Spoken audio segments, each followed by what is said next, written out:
Kiekvienais metais yra vienas renginys, kurio laukiu ypatingai. Tai Young Living Europos konvencija. Nuo 2014 metų esu dalyvavusi jau 11 konvencijų. Man tai ne šiaip renginys. Tai erdvė, vieta, kur susitinka visa mūsų bendruomenė. Žmonės iš daugybės šalių, kurios vienyje noras gyventi sveikiau, augti, mokytis ir būtinai kurti prasmingą veiklą.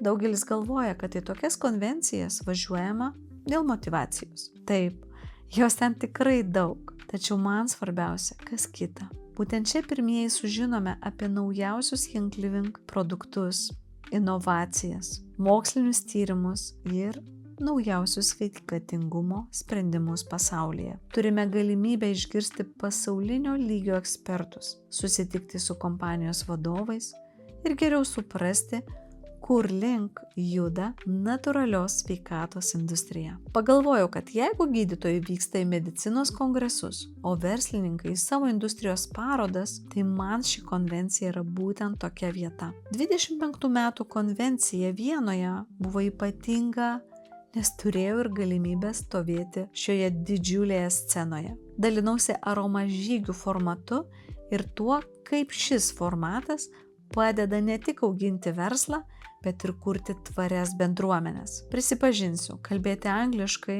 prieš tūkstančių žmonių buvo didžiulis ir stresas ir iššūkis. Tačiau po pranešimo sulaukiau žinučių iš įvairių šalių partnerių. Žmonės domėjosi idėją, prašė medžiagos ir norėjo ją pritaikyti savo komandose. Tai man dar kartą priminė, kad svarbiausia ne tobulai kalbėti, o turėti kuo pasidalinti. Todėl labai džiaugiuosi, kad į 26 metų konvenciją Budapešte rugsėjo 18 dieną vešiuosi ir visus savo vaikus. Noriu, kad jie matytų šią aplinką, šios žmonės, girdėtų pasaulinio lygio pranešėjus, pažintų žmonės iš įvairių kultūrų ir šalių, bei suprastų, kad mokymasis, augimas bei sveikatingumas gali būti puikus gyvenimo būdas bei verslo forma. Jeigu dar ir tu niekada nebuvai Young Living konvencijoje, nuoširdžiai rekomenduoju bent kartą tai patirti. Nes tai ne tik renginys, tai ir bendruomenė, ir draugystės, naujos idėjos, žinios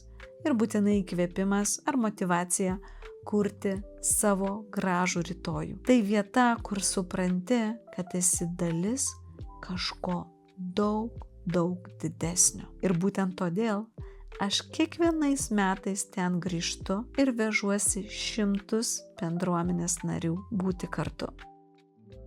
Mes prisijungiame prie Young Living dažniausiai dėl produktų ir savijautos, o pasiliekame dėl žmonių prasmės ir gyvenimo kokybės.